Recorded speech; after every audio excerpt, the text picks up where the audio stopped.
Hello, everybody, and welcome to Taking Control, the ADHD podcast on True Story FM. I'm Pete Wright, and right there, look, it's Nikki Kinzer. Hello, everyone. Hello, Pete Wright. Oh, Nikki, here we go. We're starting a new mini-series here. We've got a 3-parter, and I'm pretty excited about it because I think we get comments and questions all the time in this area, right? We do, definitely, all the time. So what are we doing? Just give us the preview. Give us two sentences that describe why we're here, what we're doing today. ADHD and relationships. Well, that was just a couple of words. In fact, we're starting a 3-part series on ADHD and relationships. And it doesn't just mean intimate partner relationships. We're talking about all kinds of relationships as we go through our little series. And we've got a fantastic guest. Before we introduce him, however, head over to takecontroladhd.com to get to know us a little bit better. You can listen to the show right there on the website or subscribe to the mailing list, and we'll send you an email each time a new episode is released. You can connect with us on Facebook, Instagram, Pinterest, Blue Sky, Take Control ADHD. But to really connect with us, join us on the ADHD Discord community. You can find that at takecontroladhd.com/Discord. You will be whisked over to the general invitation and login. If you're looking for something a bit more, particularly if this show has ever touched you or helped you understand your relationship with ADHD in a new way, we invite you to support the show directly through Patreon. Patreon is listener-supported podcasting. With a few bucks a month, you can help guarantee that we continue to grow the show, invest in new features, and continue to grow the community. Visit patreon.com/the ADHD podcast to learn more.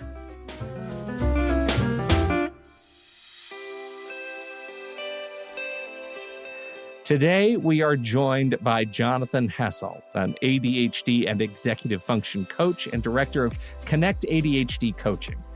He's got a background in psychiatric nursing and ADHD research, and he now works internationally, helping individuals and couples navigate ADHD. He's a speaker and author and so much more. He specializes in emotional regulation and executive function, empowering people to embrace their ADHD and build stronger relationships. Jonathan, welcome to the ADHD podcast. Thank you, Pete, and thanks, Nikki, for having me. We're thrilled.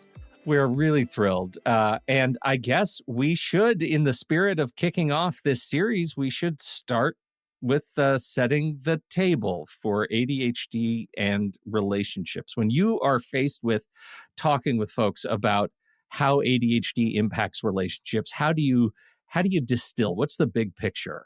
You know, it's interesting, Pete, because the reason I moved into working in couples work, I mean, I also still see individuals, but the couples work came out of that. Very often, a very concerned partner is presenting with their partner with ADHD and saying, fix them.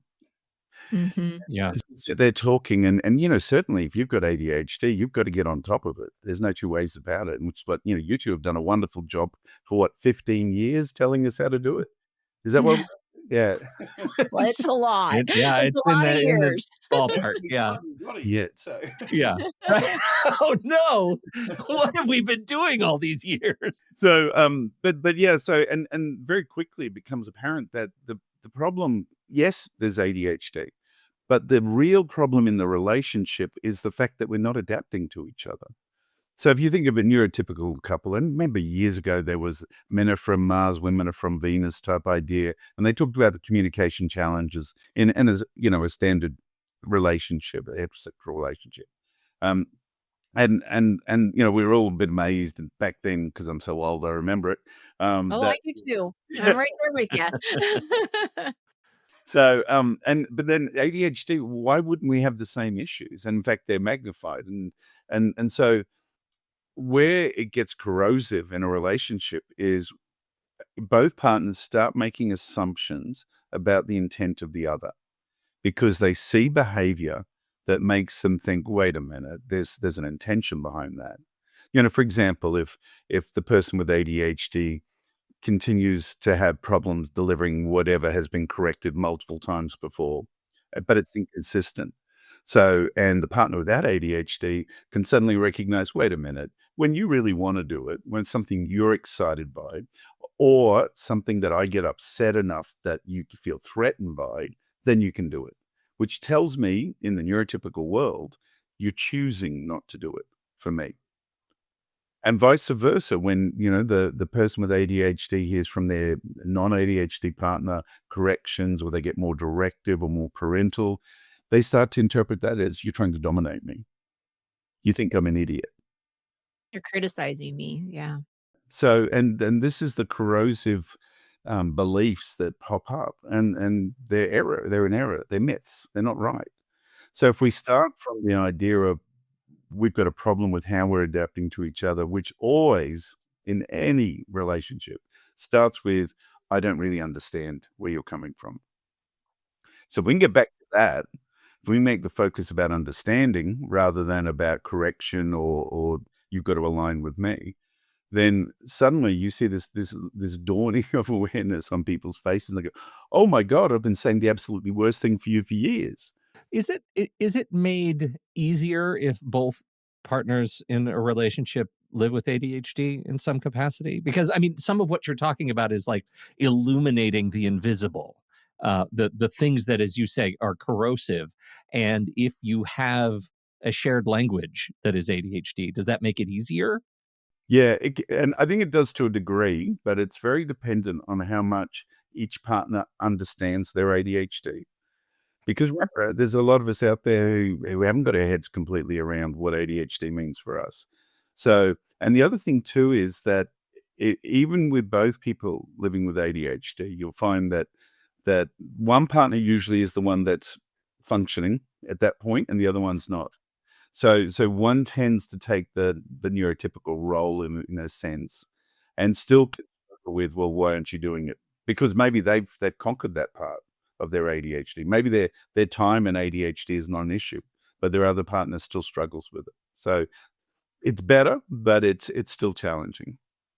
Yeah, then you have the, well, I did it, why can't you kind of shame spiral, right? Yeah, Right.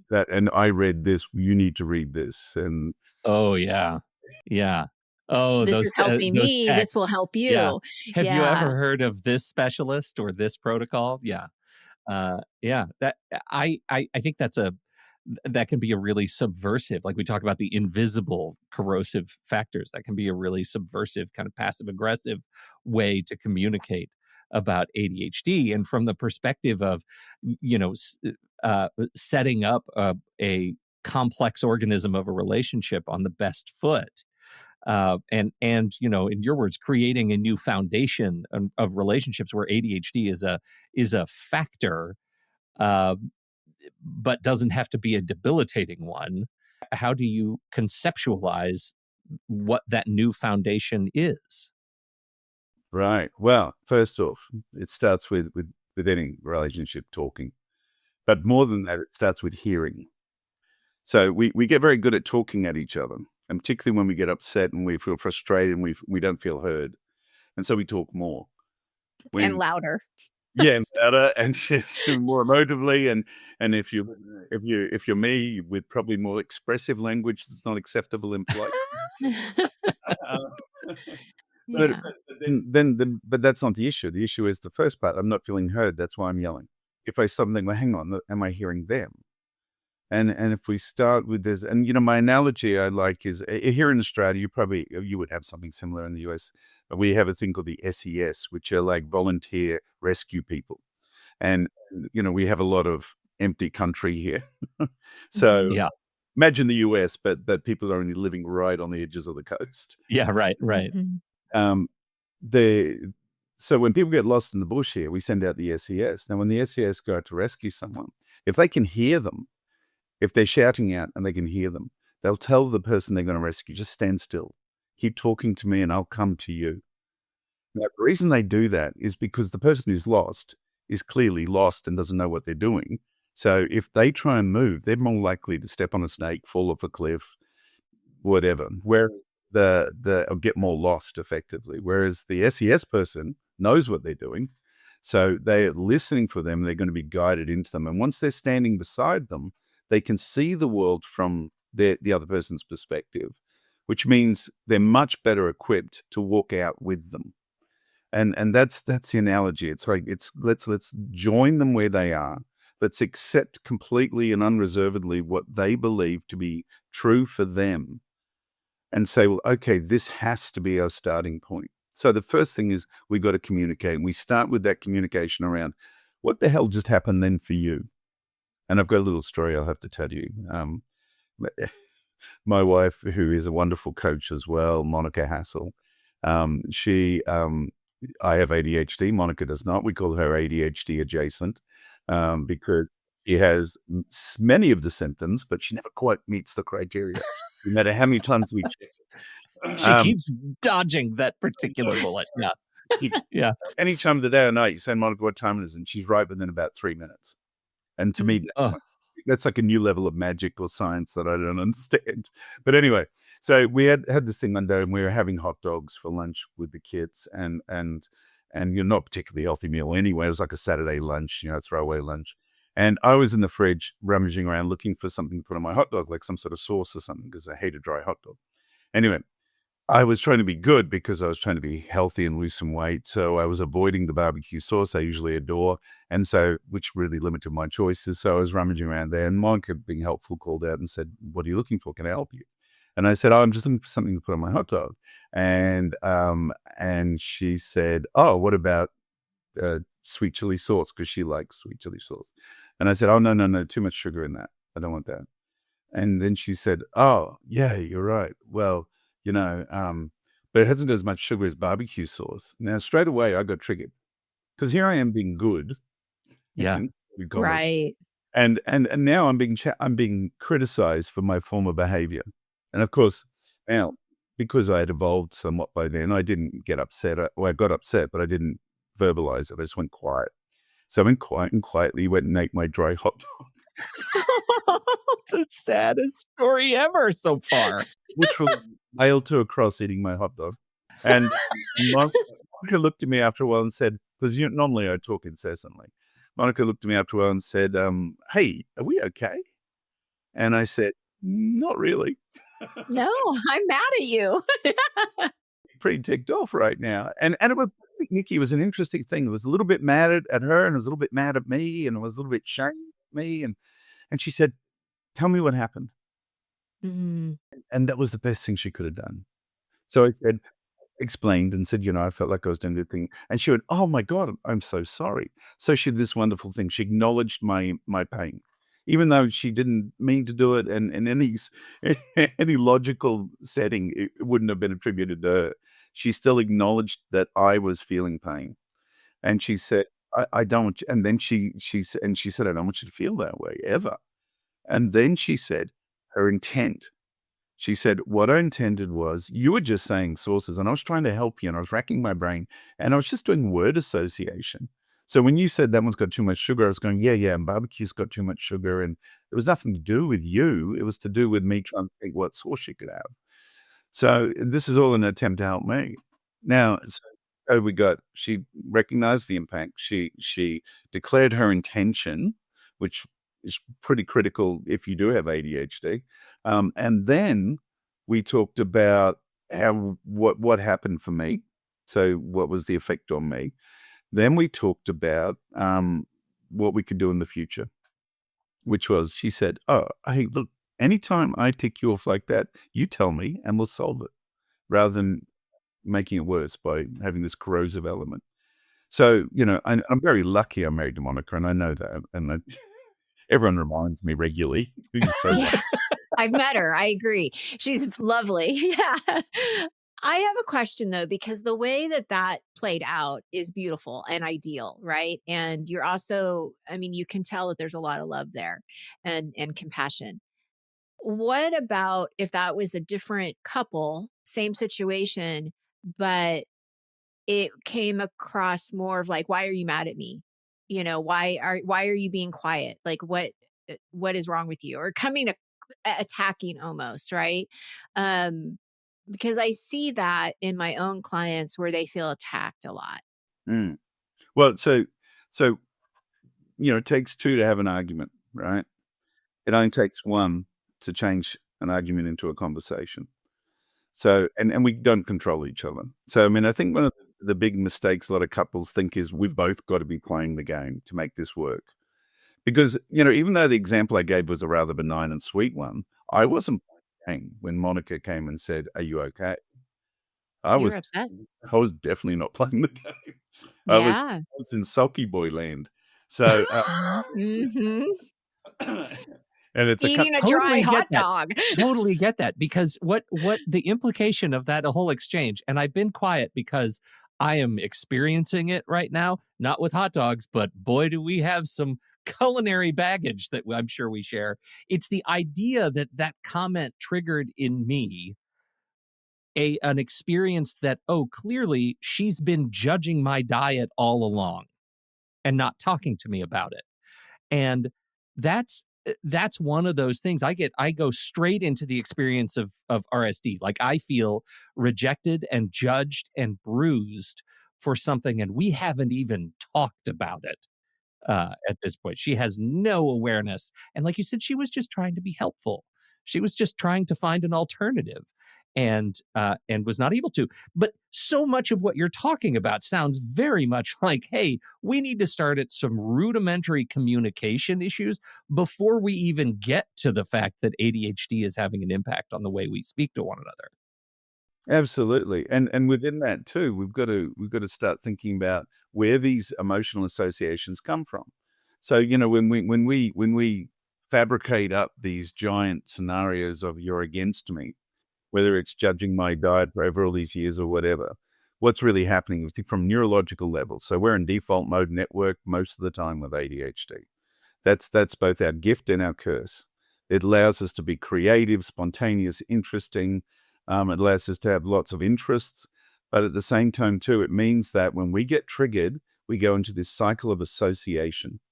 So which means what we're doing is, like you're saying, Pete, you were thinking every time she's looked sideways at me when I've eaten something, or every time when I've said, "Oh, I'm feeling really full," and they said, "Well, did you really need to eat that pizza?" Yeah, And right. whatever. So you're Yes, building. dear God, I needed to eat that pizza is the only answer. Absolutely, there was no choice. Yes. The pizza threw itself at me, really. If you think about it, but yeah, so that's what we do. We fabricate up this big story that is all smoke and shadows, and then, but to be able to realize that, we need to be able to come to attention. So to double back on what Nikki was talking about a minute ago, was the idea is that either one can change that course, either one, and all they have to do is stop talking about themselves. All they've got to do is say, so, okay, I've got this big scenario. You're out to get me, and you're in a war with my stomach or whatever else. Then all I have to do is say, wait a minute, what did you mean by that? Where did that come from? Oh, Or so questioning that response, like, where I see. Okay, so where did that come it from? might Yeah. bring naivety back into the relationship. That let's not assume just because we've known each other for 30 years that I can predict what you're thinking, because that would be really boring. Yet we do that all the time. Instead, if you come back in with the naivety of "Hey, okay, what was that about? What do you mean by that?" And I'm genuinely being about, I just want to understand. Now, if you then confirm that you've been secretly sabotaging my diet for 20 years, then we'll have another issue. Sure. Sabotaging. This is so and you said it so easily. You said, all we have to do is remember to stop talking about ourselves. And then I said to myself, but wait, I do have ADHD and I love talking about myself. And that's where my head is most of the time. But if you have ADHD, Pete, there's one thing you love more, and that's hearing about other people. With ADHD, you think about how influenced we are by people around us. We use their structures. Our self-esteem is shaped by what we think they're thinking about us. We are Yeah, oh, for remarkably sure. sensitive to external people. So I'm actually encouraging you to embrace one of the most native features of ADHD, which is to be externally focused. Adopt that external loci of control and say, okay, for the moment, I'm just like an observer here. And just to add to that, what I encourage people, even if the complaint is about you, there's this really cool thing that happens. And I don't know whether it's from my psych background or whatever, but if someone starts telling a problem and and I'm really affiliating with them, I'm really hearing them, I'm really acknowledging I'm not challenging anything, it can be about me and it feels like it's about this other person. I do totally join them in that moment. And they love it. They sort of bit why I'm not sort of defending myself. But I actually, it doesn't feel like it's about me. It feels like, yeah, what a dick. What an awful person. Oh, he shouldn't have done. Oh, that's terrible. Oh, I would hate that. Yeah. But then afterwards, then once we're in alignment, then they're open to hearing my side of the story. Yeah, that's a good point. The raw nerve aspect of living with ADHD is that also we tend to be pretty empathetic and do feel others' experience and pain and frustration with some affinity. For sure. So, and so to get to there, we've got to have a coming together.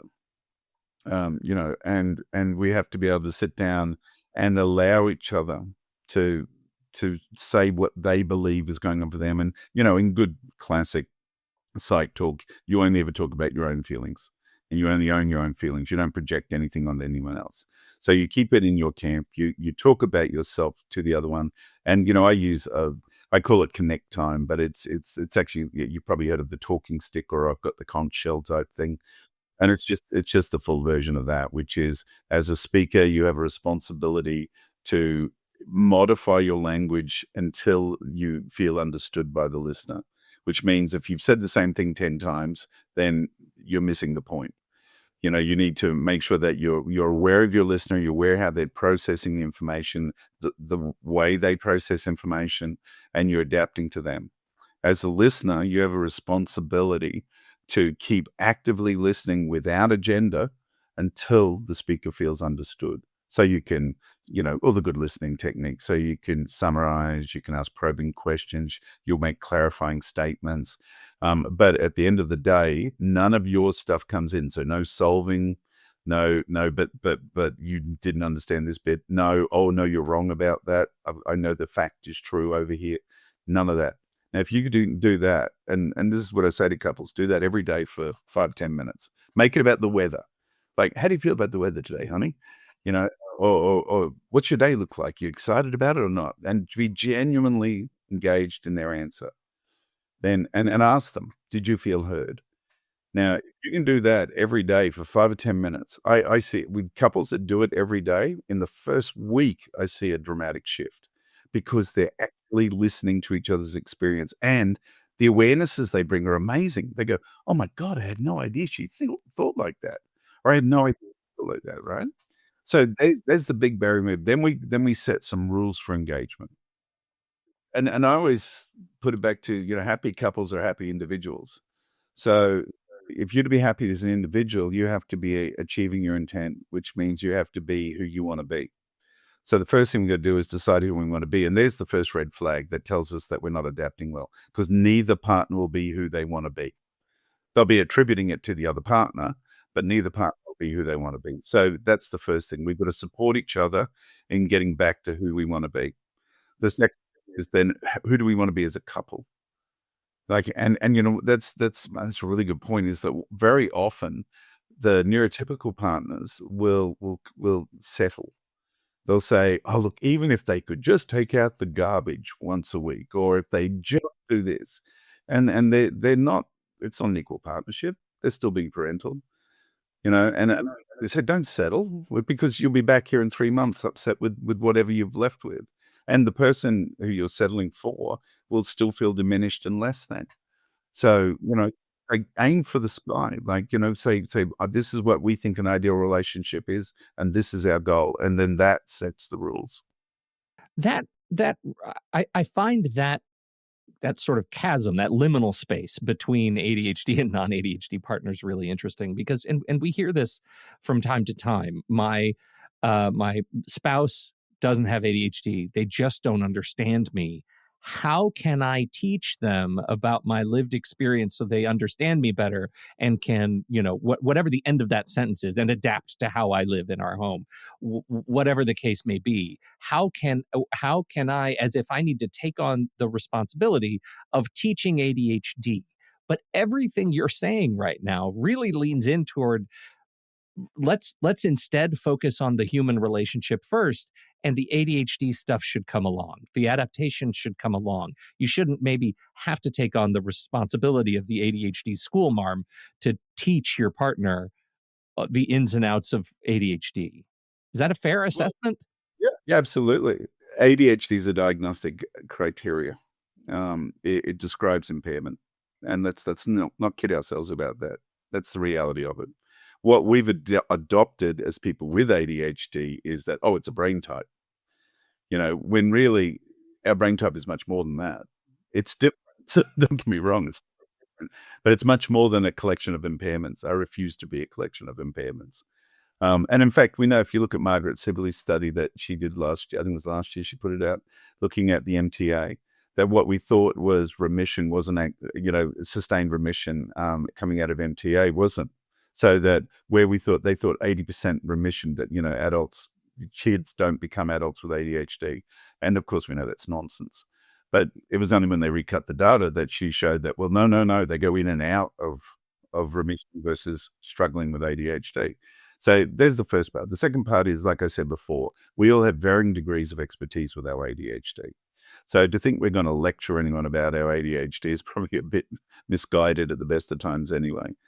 And like you said, it's no one's responsibility to teach someone about us. And it puts the focus in the wrong place. It makes it that the ADHD is the problem in our relationship that is breaking us. And I don't accept that. I think it's about how we adapt, because if we start to describe what we're experiencing incrementally as we go through life and feel the security and safety that we can say, wow, that's not what I thought or heard or said or saw compared to you, then what happens is not only do we educate each other about the real deal, which is what we're experiencing, whether it's ADHD or not. I might be experiencing something not because of my ADHD, but just because that's my upbringing and my belief system. So let's not make me a label. Let's instead talk about who I am as a human being.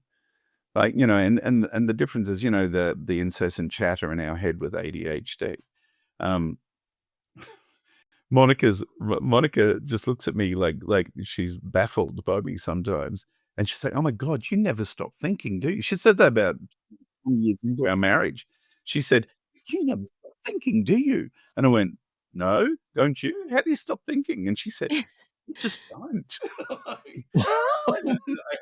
actually had a my first and only effect with COVID was interesting because it gave me type 1 diabetes as a gift as it left the building. Oh, congratulations. That's lovely for you. So I had stint in ICU, like it almost killed me. I was stint in ICU and I was sitting out in the hospital bed, and it was actually a hospital I used to be a nurse at, so it was sort of cool. They gave me a really good room looking over the river. Anyway, I was sitting in bed, and I would sit on the edge of that bed for like hours staring, and Monica came in and said, hey, what are you thinking about? Thinking like I'm inventing spaceships or something. And I went, nothing. It was like, I was like flatlining cognitively, and she said, wow. Then she was really worried. Yeah, what's wrong? Right. Yeah. Yeah. Into the practice of saying, hey, let's reset. We just don't get each other. We get each other in lots of ways, but we don't get each other in terms of what's happening because we're misinterpreting our behaviors. So let's go open, tell early and often. Okay, well, you didn't seem to hear that the same way I did. What did you hear? Remember, start with what's going on for you. Tell me, and then talk about it. And I think that incremental way not only is it the best way of showing someone who you are, and the natural way, but also too, it just pumps the connectiveness. That intimacy that's what intimacy is really. It's the purity to tell people what we're really thinking. I'm curious if you see a difference between a couple who goes into the relationship with an already diagnosis of ADHD versus I've been married for a while and now I'm getting this diagnosis after my child was diagnosed, or it's a late diagnosis. Do you see a difference in dynamics and relationships when diagnosis is being? Yeah, absolutely. And I mean, often if it's a new diagnosis, it'll be either the partner is still trying to process that the person with ADHD is trying to still process that diagnosis. So they're not even ready to look at the relationship. So maybe work on that first. And the partner can be involved in that, but the focus has got to be. I'm always, in coaching, it's always critical that you make clear who is the client, and it doesn't matter who's in the room. I'll tell everyone in the room who my client is, and so they're my person. So everyone else is just a spectator at that point. But if I coach a couple, they're both my clients, so they're both my people. So there's that aspect. The other aspect too of the new diagnosis is, the person being dragged into the session. The neurotypical partner says, no, you're coming to this session. And they're not even fully accepting of their diagnosis yet. The people who were diagnosed before, they usually fall into two camps. One, that they sort of have a reasonable understanding of their ADHD, but it's pure relationship stuff. The other one is that, like a lot of people, they grew up, they got diagnosed as a kid, their parents took care of everything, they're now an adult, it sort of has been almost like handed over to their partner, and they still don't know enough about their ADHD, and they sort of needs like a whole reset. It's so much of that dynamic is, and I'm stepping back just a minute because I'm perseverating on it, is this idea that we use that I'll speak for myself, that when I'm at my worst, I use ADHD as I use my partner's lack of understanding of ADHD, which is not, my partner understands ADHD very, very well. She's quite adept, but I use that as a way to excuse some infraction, some perceived infraction. And let me teach you about my ADHD because clearly you don't understand why I'm late, or why I, forgot to get avocados on the way home, or why I didn't read all the text messages that I got in the text chain. And none of that actually addresses any of the real issue of how we feel when we are talking to one another. It's just a vehicle to excuse past infraction. And that's the eye-opening piece for me right now. That's the new language for me. Yeah. Well, my partner, Monica, I'm talking about Monica a lot today, but Monica wrote a fantastic article a few years ago with Barbara Hunter called The Fourth F. And it was about fibbing, lying, and how we tend to lie reactively and defensively with ADHD, and it's often misconstrued as a manipulative gaslighting type behavior. When someone said, someone with ADHD gaslights, I said, you kidding? How could they remember the story or the agenda like 10 minutes later? Like, I wouldn't. Oh, Yeah. I would burn fast. I'd be like, hang on, did I use an Indian accent then or not? So, Monica wrote this article about that. It's been reprinted several times in Attention, I think, because it's a great article. And what you're talking about, Pete, is the adult evolution of that. Here you are, an articulate, cultured, educated man.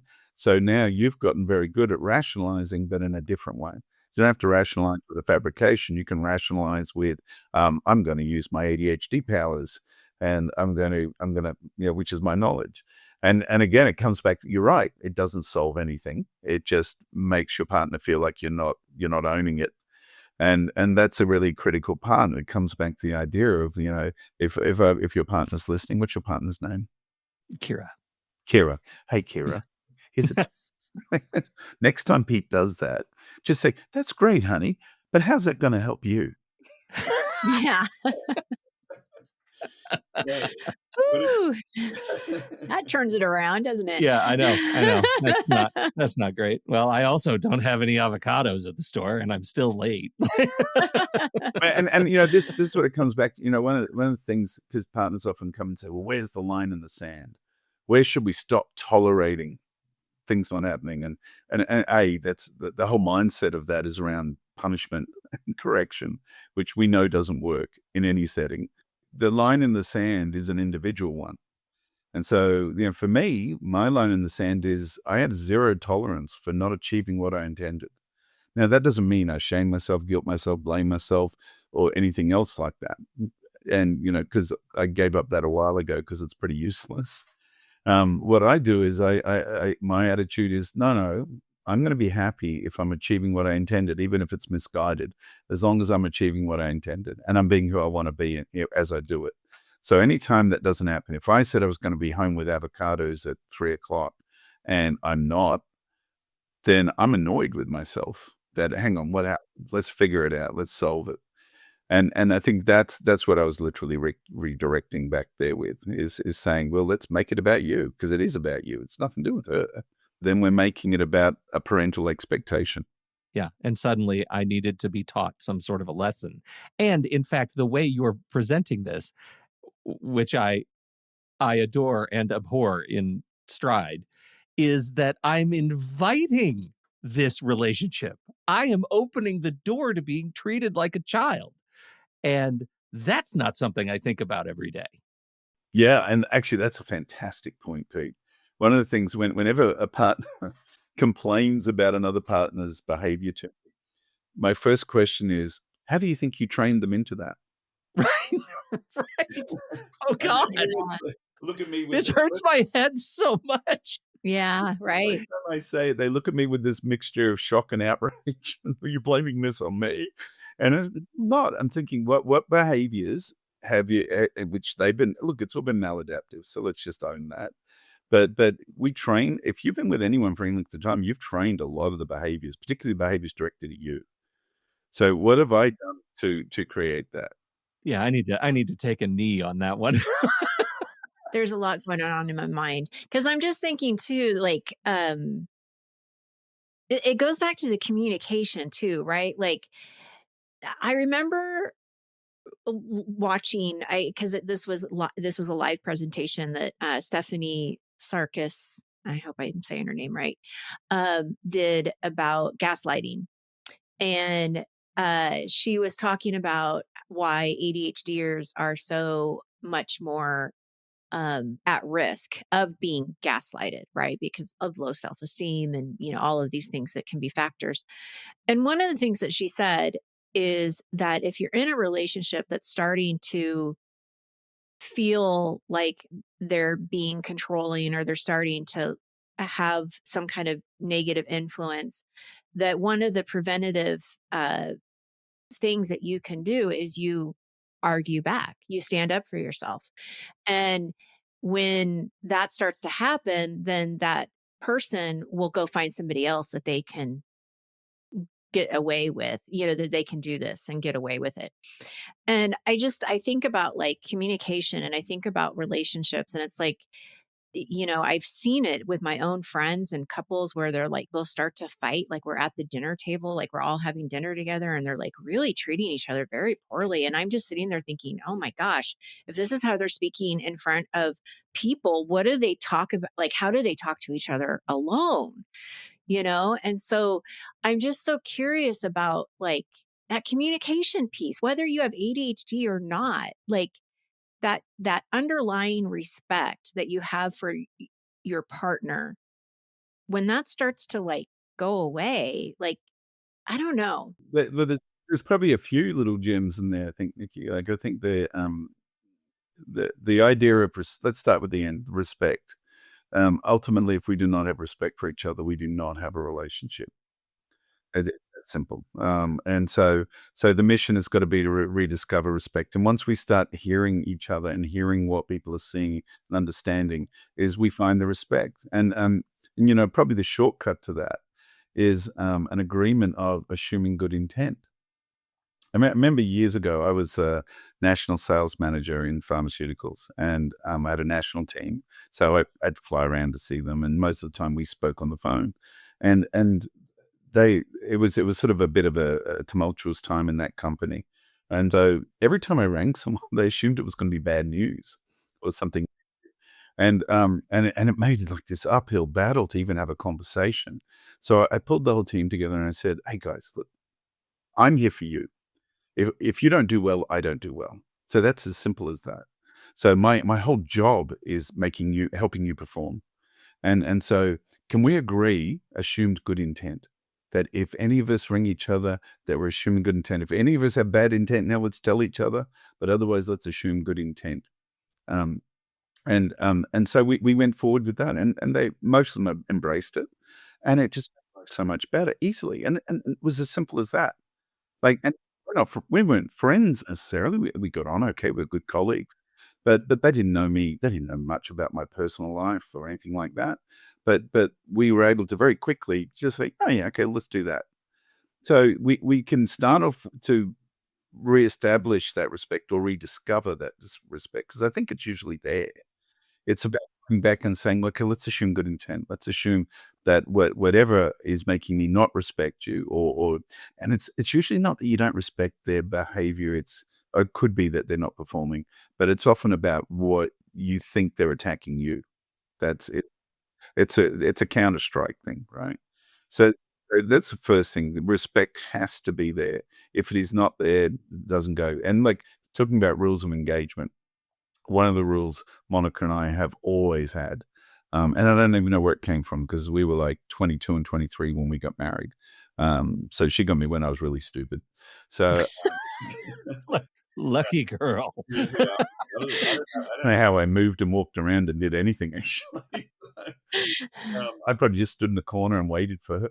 But we never trash talk each other to other people, even if we're having a Yeah. big fight about something, and we do. Don't get me wrong, we do Mm-hmm. have disagreements. But even when we're having a big fight about something, and we're telling our best friends in the world, because they're not really our best friends. My best friend is Monica. So if I'm gonna be complaining, I'm complaining about how I'm feeling. I might complain about behavioral stuff, but I never attack her in front of anyone else. That's part of the deal. Always got her back. And if someone came up to me and said, Monica did this terrible thing, my first response would always be, I don't think so. Tell me what's bothering you, you know? The second thing is we don't call each other names ever. Never have, never will. Even sort of, and I like playing with words and making up little funny nicknames and stuff, but never anything disrespectful in that. That's always the deal. And relatively recently in our marriage, I like swearing. It's fun, and I love language, and I love playing with language like that. And I am Australian, so have less wonders on us in terms of language. So but she said to me one day, "Hey," we were having an argument about something. She said, "Hey, don't swear at me." And I said, "I wasn't swearing at you. I was just being expressive and getting Right. across and emotional." And she said, "Yeah. Do you swear at any of your clients?" And I said, "No." She said, "Well, don't swear at me, because when you're swearing and you're looking at me, you're swearing at me." And Yeah, that's not swearing adjacent. That's swearing at me. yeah, Right. yeah. So that was a correction we built into the relationship. So, and I think they're wonderful signs of respect. That if we talk about, like, Melissa Orloff talks about intimate conflict, which I think is a really brilliant idea. A concept is the idea of how do we be upset with each other and at war, but keep things friendly and polite and safe. Like, we're not going to use gas, sort of thing. And what's the other thing you raised? Oh, the gaslighting. Gaslighting, yeah, boundaries. The reason ADHD people can get rolled, and it's like the doubt. That doubt. When the boss comes up and says, "Hey, we've got a problem," and you immediately assume, "Shit, what did I do?" Yeah, it's you. Yeah, Right. yeah. We immediately assume we did something wrong, and then we go straight into defensive mode and say you're not problem solving. So I think the boundaries part is really important, and just like Monica set a boundary in that example with language with me, I think we've got to be able to set our boundaries with others, and we have to, like you said, Nikki, we got to work on our self-esteem because we were trained into this poor self-esteem. Yeah, it's interesting. I can't say that I have followed your number one rule because I probably have said some negative things at some point.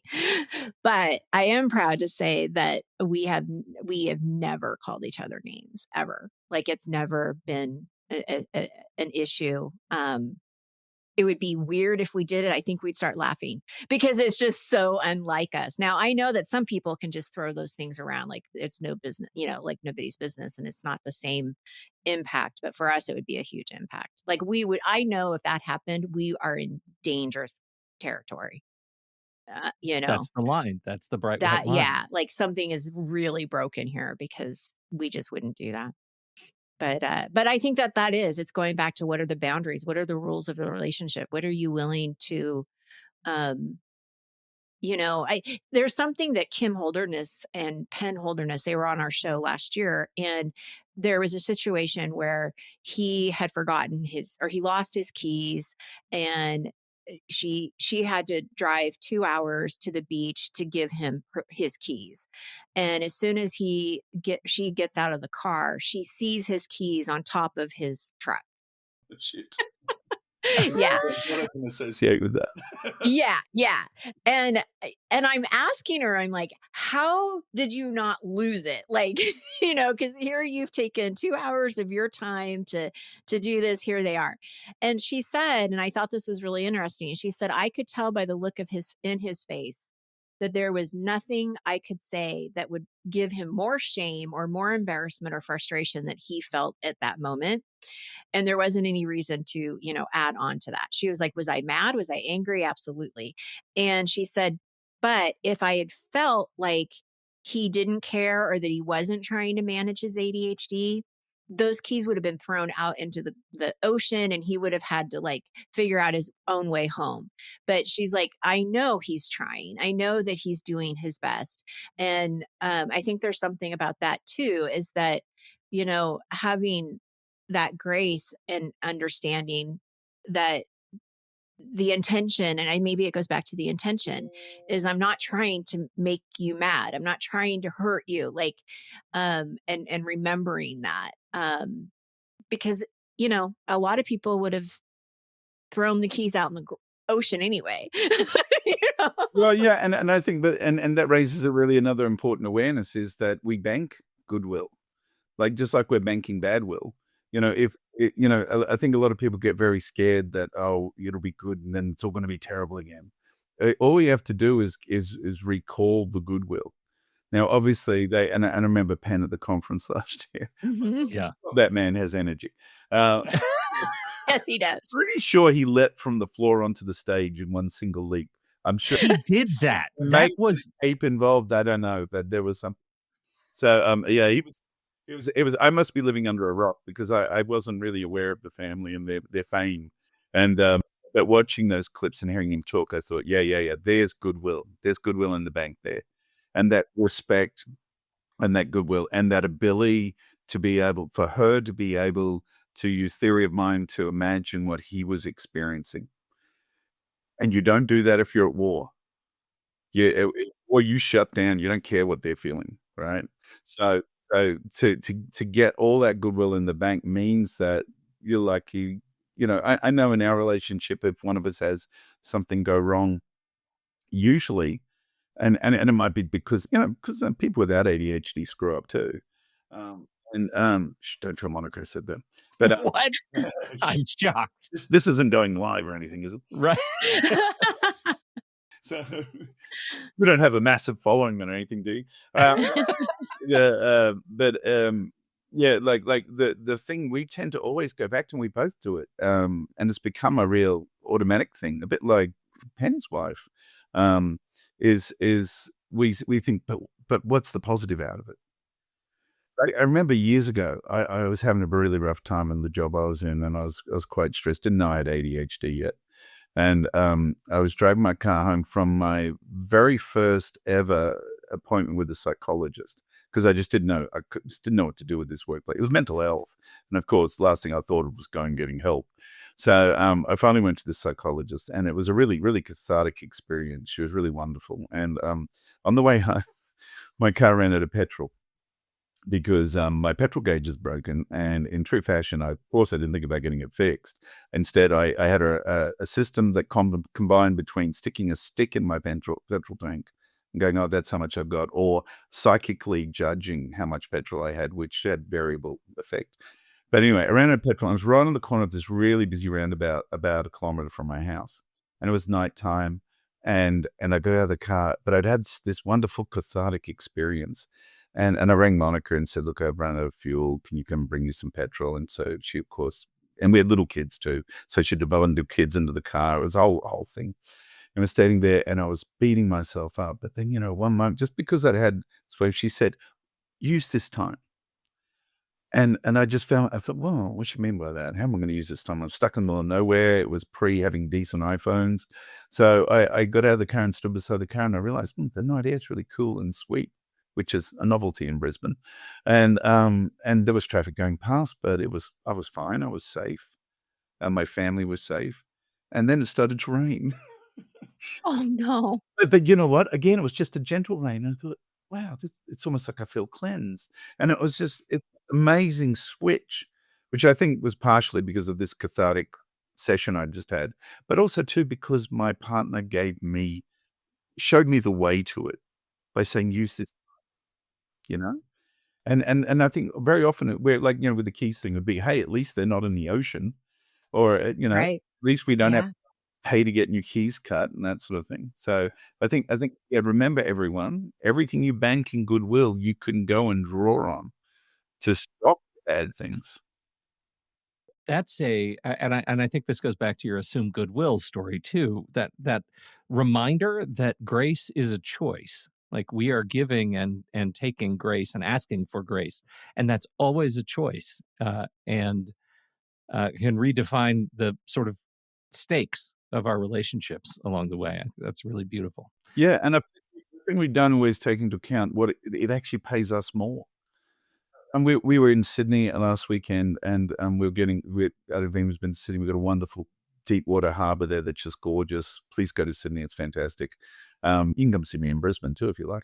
And anyway, they've got these ferries, and I love the ferries. So we're getting off the ferry, and there was a little guy out there, and he wasn't little, but a guy out there, and he's moving the plank that you walk across on and off manually. And as I got off, just instinctively, I said, "Hey, thanks, man." And he looked at me like, oh, thanks. Because then I realized everyone else walking past wasn't acknowledging him. Yeah. Right. And, Yeah. everyone's in a hurry, everyone's trying to get off, and they're trying to be efficient and not hold anyone up. And so everyone's good intention. But I walked up, my son, who is a beautiful human being, said to me, "Hey, that was really nice, Dad." And I said, "Yeah, but you know what? It was nicer for me." Like I that little sign of acknowledgement paid me back tenfold to what I gave him. And I think that's worth remembering, that if, in any choice of grace you make that you give to anyone else, particularly your partner, you're going to get immediate benefit. That's so true. And it's a good reminder too of just like gratitude, like saying thank you to your partner when they're doing something nice, and like acknowledging that, because I think the longer you are together with someone, the less likely that happens, unfortunately, because we just get so used in our habits and routines and kids and all of that. But it's just so this is a different kind of relationship, but my kids are older, they're young adults now. But every time my husband or I make dinner, doesn't matter. They always say thank you at the end. They will always say, "Thank you so much for dinner. It was really good. Thank you for dinner." And it will never get old. I'll always appreciate that. And it makes me want to make dinner again. Exactly. And that's a really good segue into another big thing, praise. So a lot of partners struggle with the idea of, particularly a neurotypical partner, I say, don't be shy with the acknowledgement. And they interpret that as praise. So they say, but why should I be praising them for something they should have been doing for the last 10 years? And that weird idea that, if I praise them, I'm actually creating a crutch for them. And like they're a trained people that needs the fish, right? And they won't do it without the fish. So I don't want to build a culture of entitlement. They'll just expect it all the time. Yeah. But then ultimately, I think it's about, then I'm ultimately still responsible for making it happen by praising them. And so the first thing we start with is, well, let's understand ADHD a little bit. We keep talking how we're these big emotional powerhouses, right? That we're emotionally reactive, that we think emotionally most of the time. That's one of the big challenges. Turning on attention and creating directed emotion is part of the challenge with ADHD. So we know we can be triggered easily emotionally. Why don't we use that? And I said to my wife and my daughters once, because I had two girls first, and all my kids are grown up now, but I grew up with four boys in my family, so we're like this strange, unusual country. which was fantastic. But I said to them, yeah, I'm a really simple machine. There's this big button here and here, and one is nice emotions. The other one's not nice emotions. Hit the nice emotion one, because you'll get whatever you want. You be the and one of my daughters is really good at that. Really Yeah. push that happy button, but and it's that simple. So I said, we know that. So why not use that? Why not know that if you acknowledge somebody, and there's a difference between acknowledgement and praise, where if you acknowledge somebody, then they, like you just said, Nikki, they're going to do it 10 times better. If Monica comes and gives me a little pick on the cheek and says, "Hey, thanks for making the bed this morning," because that was a running joke with us, which I won't bore you with, but I know what it means to her, because she likes to lay out her clothes and choose her outfits and stuff on the bed. And because evidently we don't have a walk-in wardrobe, which evidently is critical in a person's life, but that's another story. It's true. That's a splinter. So, but she does that. I tell you what, I will make that bed so well for the next. It'll be hospital corners good, and so that's the thing. If you want to see that behavior repeated, acknowledge that behavior, and it applies to kids. The other thing is to praise versus acknowledgement. Praise is a pat on the head for being a good kid. No one really needs that. What we need is acknowledgement, because we're adults. We make choices to do or not do things. So if you want to thank me, acknowledge what it meant to you. So that was a great dinner, Dad. Oh, I love what you did with the fish. Or you have to show me how you did that. Or thanks for making the bed. It made my life easier this morning. Or picking me up. It saved me an hour getting back from uni, and that sort of thing. You do that sort of thing, and I'm going to be motivated to do that all day long. So, and then this last part of that, sorry, it's a bit of a diatribe, is how often are we acknowledging our partners? With ADHD, we do become a bit blind to it. And every partner sort of blend into our life. How often are we actually acknowledging them and saying, "Hey, I appreciate that," or "I appreciate," or even when something goes wrong, "I appreciate your patience with this."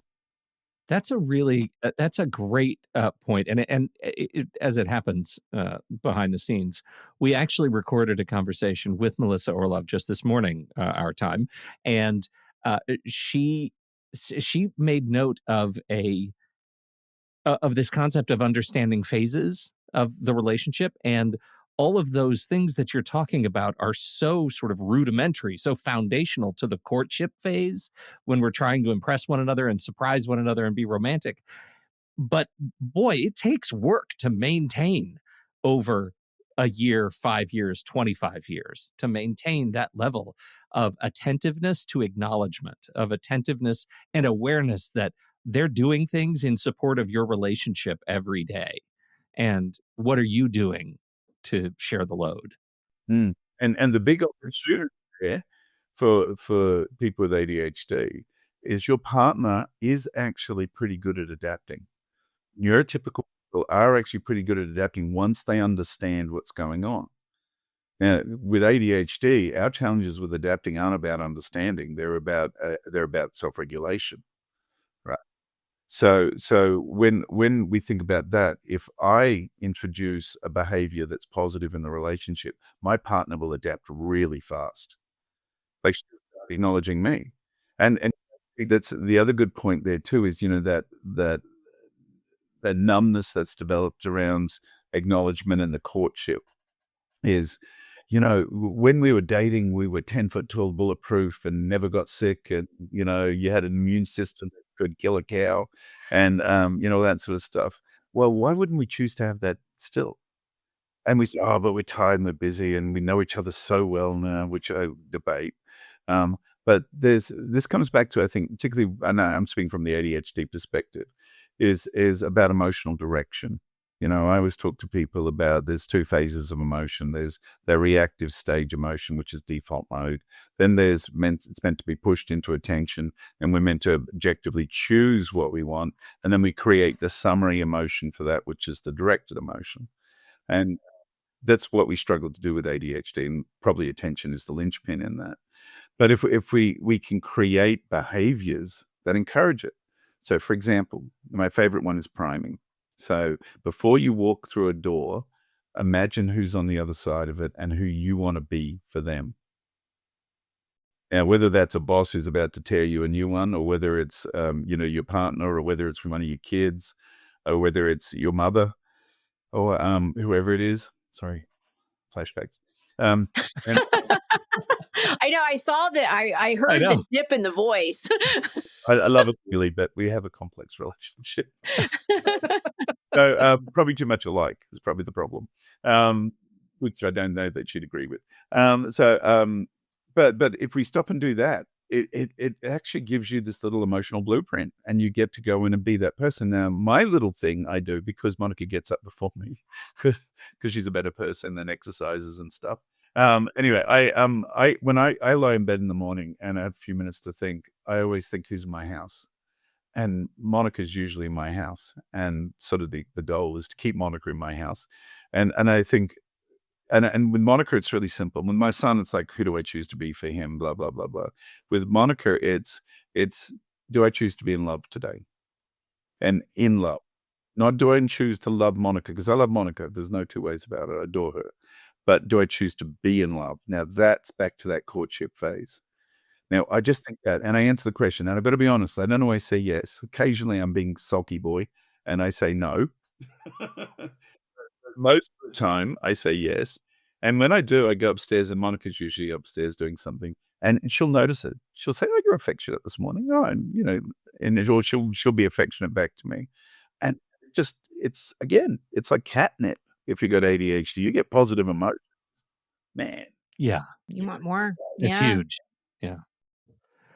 That's great. That's a great way to look at, just to think about, like, who do I want to be?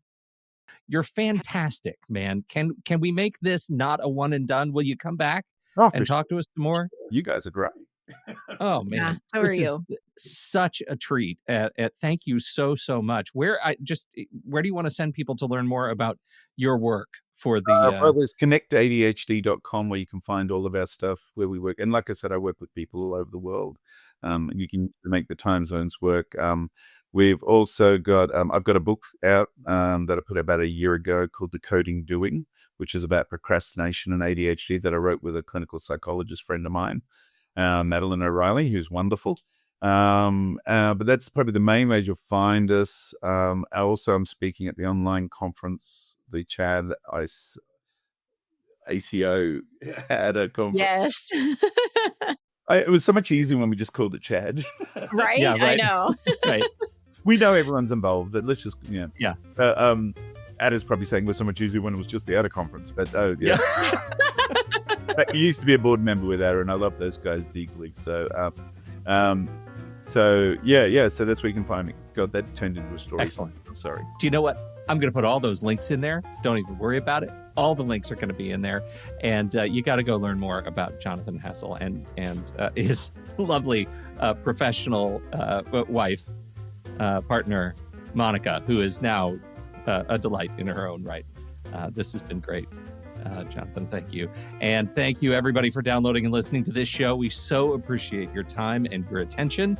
And don't forget, if you have something to contribute to the conversation, we're heading over to the Show Talk channel in our Discord server, and you can join us right there by becoming a supporting member at the deluxe level or better. On behalf of Nikki Kinzer and Jonathan Hassall, I'm Pete Wright, and we'll see you right back here next week on Taking Control, the ADHD Podcast.